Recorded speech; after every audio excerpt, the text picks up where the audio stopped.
Student, आज हम start करेंगे साउंड चैप्टर। साउंड की बात करें तो साउंड को आप साउंड एनर्जी बोल देते हैं। साउंड एनर्जी कहाँ यूज करते हैं? सुनने के लिए आप इसको यूज करते हैं।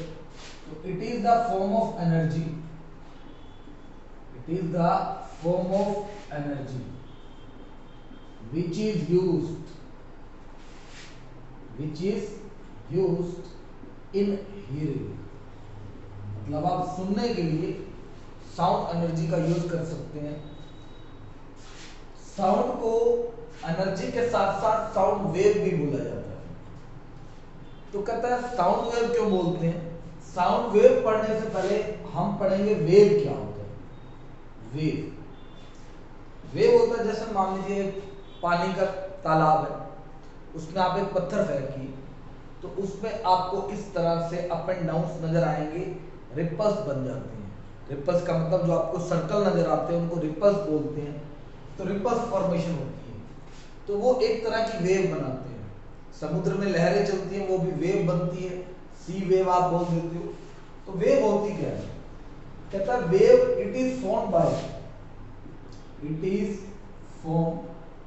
Bye disturbance produced in the particles of a medium। जैसे मान लीजिए कोई भी मीडियम ले लीजिए, जैसे ये एयर है, एयर के पार्टिकल के बीच में नॉर्मल गैप होता है। अगर इसको किसी एक्सटर्नल फोर्स से हिट किया जाएगा तो कुछ पार्टिकल के बीच में पहले गैप कम होगा, एक दूसरे से टकराएंगे, फिर गैप इंक्रीज हो जाएगा। यानी डिस्टेंस एक बार डिक्रीज होगा, एक बार इंक्रीज होगा। तो कुल मिला के कह सकते हैं पार्टिकल्स के अंदर डिस्टर्बेंस आ जाएगी।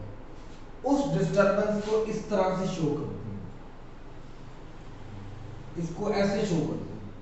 अगर डिस्टर्बेंस ज्यादा है तो पॉजिटिव है, डिस्टर्बेंस कम होगा तो नेगेटिव होगा। तो पॉजिटिव नेगेटिव, ये बन गई आपके पास एक वेव। ये आपके पास एक वेव है। अब वेव के टाइप्स होते हैं। टाइप्स ऑफ वेव की बात करें अगर, टाइप्स ऑफ वेव, फर्स्ट होता है लॉन्गिट्यूडनल वेव और सेकंड है ट्रांसवर्सल वेव। दो टाइप है, लॉन्गिट्यूडनल एंड ट्रांसवर्सल वेव। तो पहले हम बात करते हैं लॉन्गिट्यूडनल वेव की। लॉन्गिट्यूडनल वेव की अगर हम बात करें, इसको आपको एक एग्जांपल से मैं समझाता हूं। लॉन्गिट्यूडनल वेव कैसे बनाएंगे?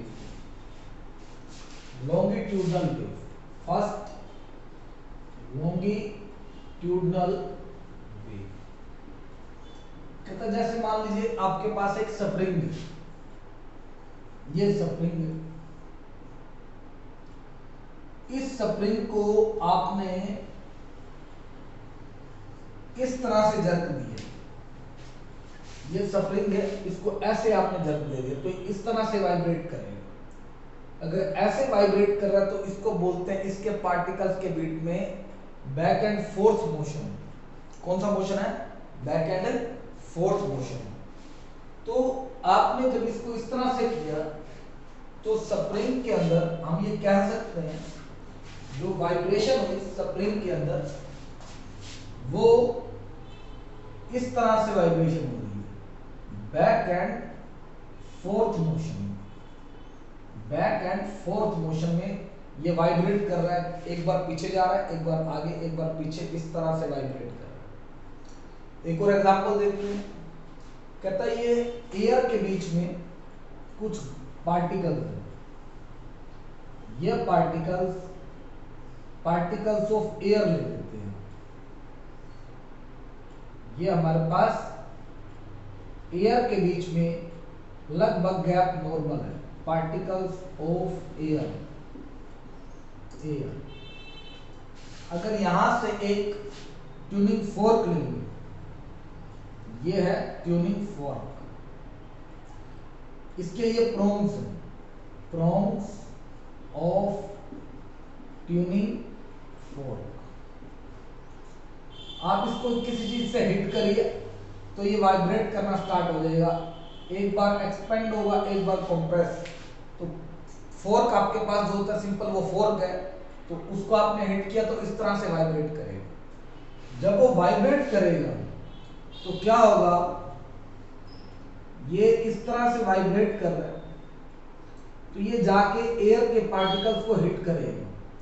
हिट करेगा तो पहले एयर के पार्टिकल्स के बीच में डिस्टेंस कम हो जाएगा, फिर डिस्टेंस बढ़ जाएगा, फिर कम हो जाएगा, फिर बढ़ जाएगा। तो ये भी आपके पास इस तरह से है, आपने हिट किया, एक बार डिस्टेंस कम हो गया, एक बार बढ़ गया, तो एक बार डिस्टेंस इंक्रीज हो रहा है, एक बार डिस्टेंस क्या हो रहा है, डिक्रीज हो रहा है। तो ये भी आपके पास बैक एंड फोर्थ मोशन है, बैक एंड फोर्थ मोशन। तो जब distance between the particles decrease करता है, इस पार्ट को बोलते हैं कंप्रेशन, इसको रेयरफेक्शन, कंप्रेशन रेयरफेक्शन। तो C मींस कंप्रेशन और R मींस रेयरफेक्शन। तो इसमें डिस्टेंस बिटवीन द पार्टिकल एक बार डिक्रीज कर गया, एक बार इंक्रीज, फिर डिक्रीज, फिर इंक्रीज। जहां डिस्टेंस कम हो गया हम कहते हैं वॉल्यूम स्मॉल है, वॉल्यूम स्मॉल है तो डेंसिटी हाई होगी। तो कंप्रेशन में डेंसिटी हाई होती है। हाई डेंसिटी का मतलब इसने कम स्पेस ऑक्युपाई किया है, स्पेस जब कम होगा तो वॉल्यूम कम होगा, और डेंसिटी होता है मास बाय वॉल्यूम, तो डेंसिटी ज्यादा होगा। तो ये हाई डेंसिटी है, ये लो डेंसिटी का है। ये क्या है, लो डेंसिटी का। तो इसमें आप इस तरह से दिखा सकते हैं, दो ग्राफ बना सकते हैं।